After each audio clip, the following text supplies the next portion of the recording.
you actually got a Amen Thompson, Dylan Brooks 30-30 game, and not exactly two guys you'd expect the Celtics to give up 30-30 to. Amen Thompson, career high game winner.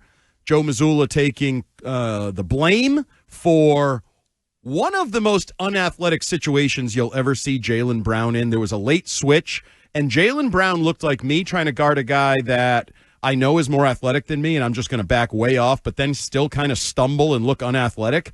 Amazing. Ooh, that was ice capades, man. He got put on skates. It was because Jaylen Brown is generally considered one of the more athletic players in the NBA. He looks freakazoidish. I was going to say, dare I call him a freakazoid, but he's big, he's strong.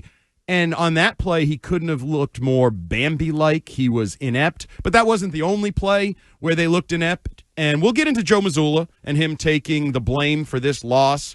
We'll talk a lot about Jason Tatum with a scoreless first half. Yes, that Jason Tatum. This is where I could never be an NBA owner. I pay you how much money, and I watched a half of a game, and you didn't put the ball in the hoop once in that first half. He came back, had a good third quarter, scored some points, and there were a lot of entertaining aspects, actually, to that game last night. I thought it was a fun game as far as home losses go. Ime Udoka back in town, beats his former team.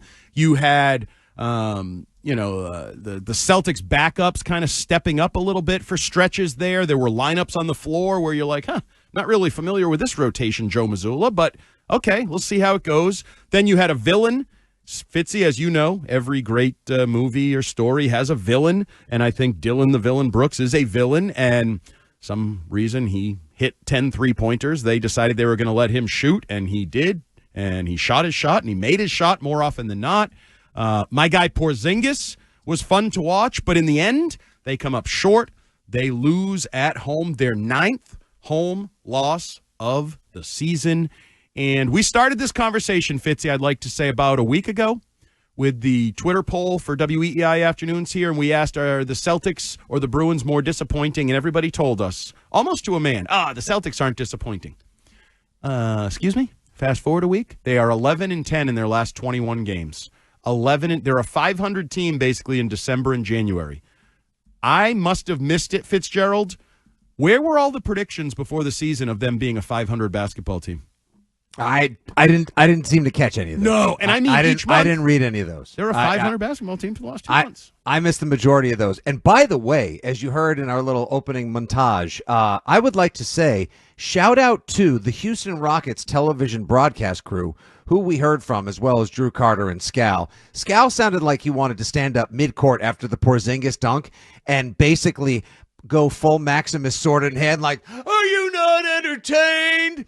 Because those dudes, I looked it up, Craig Ackerman and Ryan Hollins, they know hyperbole. Like, they were willing to meet Carter and Scalabrine, energy for energy, call for call, bombast for bombast last night, which is what sort of like played into the energy of the night. That felt playoff-esque. Like that had some title fight vibes to it last night. And yeah, the Celtics came out on the losing end of it in a night where Jaylen Brown was good offensively, but has played better games defensively. The rest of the crew, no one really stood out. Tatum not scoring in the first half is just beyond inexcusable. And on a night where Dylan Brooks basically sucks in the DNA of Caleb Martin and Gabe Vincent and injects himself with it like he's popping some sort of super serum before the game and just turns into an ultra villain. Dude hit 10 3-pointers. I don't know if I've seen Dylan Brooks hit 10 3-pointers over the last 3 or 4 postseasons. Like, in all the times I watched him in Memphis, never saw the guy hit a dozen 3-point shots, but he couldn't miss last night. And this Amen Thompson kid just trending upward, like over the last 5 games, like 17, 18, 20, 23, and then to hit 33 points last night, he looked virtually unstoppable. Those two guys for 69 points last night. Nice.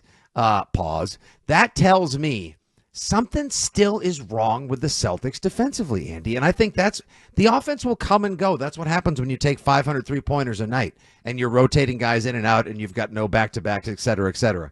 And Ime Udoka, perfect guy to step in and know the Celtics' weaknesses or figure out how to attack them. But the defense just isn't right. To have as many losses as you did last season, more home losses, and it's not even Valentine's Day, That ain't right. Something stinks. So you mentioned the shooting, and there's this whole theory. They've decided they're going to let certain people shoot at certain times, and it seems to have backfired at times. Certainly backfired last night with Dillon Brooks taking over the game. Old friend Zach Cox had a tweet where since Christmas, at least 12 players have set or tied their season highs for made three-pointers in games against the Celtics. So this idea that they're going to pick guys that they're going to let shoot, and Jaylen Brown talked about this last night, like we didn't think he was going to hit 10 three-pointers, take 15 three-pointers. Okay, that's great. Okay, you have game plans. But, you know, Bill Belichick was famous for saying once the game declares, sometimes in the first quarter, second quarter, you have to adjust. And this game declared that Dillon Brooks was going to shoot threes. Oh, and Dillon Brooks was going to make threes. So I get you had a game plan coming in, but I feel like their inability to adjust in games is a concern right now for all guys. For Jason Tatum, offensively, you know, I know Jones and Keefe were taking heat from some texters. Oh, didn't you see Tatum was getting double and triple teamed? That's what stars get in the NBA. And okay, do you have 4 other guys out there that can score? Yeah, make it work. Find a way to make it work. And I would even argue you're a superstar. You're supposed to be able to beat double teams. You're supposed to take more than 5 shots in the first half. You're supposed to score somehow, some way, even if you're drawing fouls, getting to the line, shooting free throws, all of those things. But this team, to me, is just, it's spinning its wheels. It doesn't feel like it has, and this is a weird thing to say, other than they shoot threes, because we know they're always going to shoot threes. That's sort of the foundation of this team.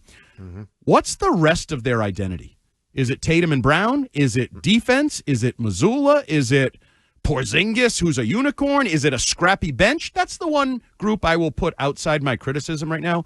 I thought Luke Cornett was awesome last night. I thought he was really good, soft around the basket finishing. He finished with 20-something points. I thought he was good. There were layers of positivity, but beyond the we always shoot three-pointers, what is the next aspect of this team's identity? It's the faces of the superstars and their reputation. Having won a banner last season, and that greatness is expected. But otherwise, if you were to ask me, what do you know the Celtics for this season? I would say inconsistency. Yeah. I certainly wouldn't say defensive prowess like they maintained 2 years ago, or 3 years ago, rather, with Ime Udoka before he left the team. I wouldn't say otherworldly shooting like last year as they just basically powered their way through the league to championship number 18. I wouldn't even say it's like all-star level play from the 2 superstars at this point. They're kind of getting by on reputation and Wikipedia right now. There's no certain something they're doing on most nights that is making opponents take notice, especially with that stat you shared from Zach Cox. And of course, by the way, Gabe Vincent and Caleb Martin both factor into that. Of course they do. Of course they did. So I guess the simple question I'll throw out there for listeners, 617-779-7937, other than what Fitzy just talked about, their resume, their last season, they won a championship, everything they've accomplished in the past prior to this season, what do you like about the Boston Celtics right now? What do you really feel good about the Boston Celtics as they are 32-15, right? They're more than halfway through the season. And there's that alarming stat that they lost their 15th game last year when they already had 57 wins. They have 32 wins this year when they've lost their 15th game. So there's obviously a regression. There's a depression among some, I guess, watching the team.